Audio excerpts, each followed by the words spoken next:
Here's your Forbes Daily Briefing for Friday, April 26th. Today on Forbes, TikTok's ban bill nightmare is just beginning. On Wednesday, President Joe Biden signed into law a bill that will force China-based social media giant ByteDance to sell its crown jewel, TikTok. If it does not, the app will be banned in the United States, an unprecedented move that would be the first instance of this country prohibiting a foreign-owned social media app.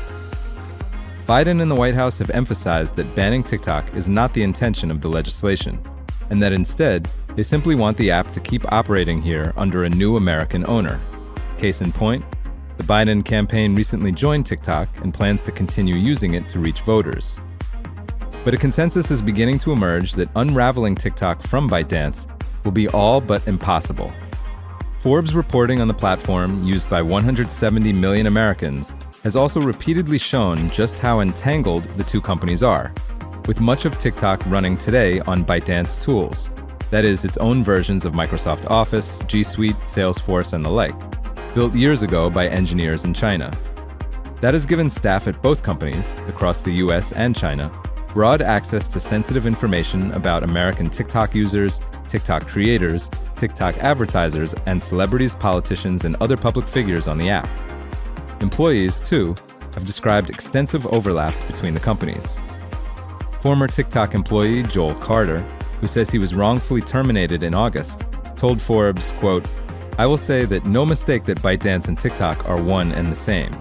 It is clear from your first day, through office documents, products, systems, processes, office signage, and even your paycheck, that individuals are ByteDance employees." And the argument that the new law is not, in fact, about a divestiture is one that TikTok has been making all along. In a viral video posted to the platform after Biden signed the law Wednesday, TikTok CEO Shou Chew said, quote, "Make no mistake, this is a ban on TikTok, and a ban on you and your voice.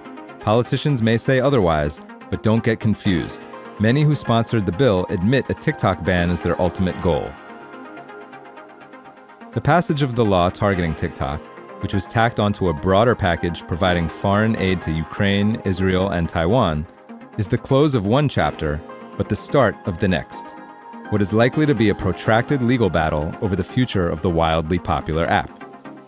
Michael Beckerman, TikTok's top policy leader for the Americas, wrote to staff last week in an internal memo obtained by Forbes, quote, "This is the beginning, not the end of this long process."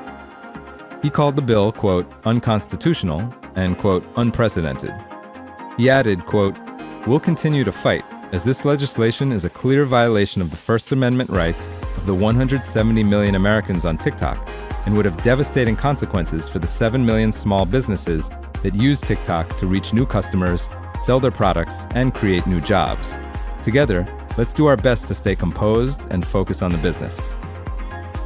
Former National Security Agency General Counsel Glenn Gerstel said that while China and TikTok present potential national security threats, the law passed by the White House and Congress is, quote, "really bad public policy, likely to land in the crosshairs of the Supreme Court," and that the divestiture it demands is, quote, "economically unrealistic."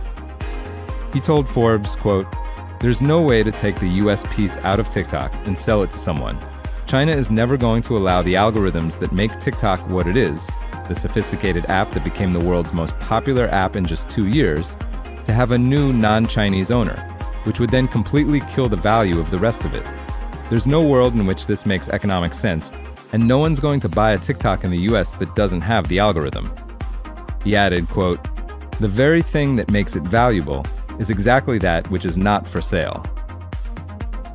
For full coverage, check out Alexandra S. Levine and Emily Baker White's piece on Forbes.com.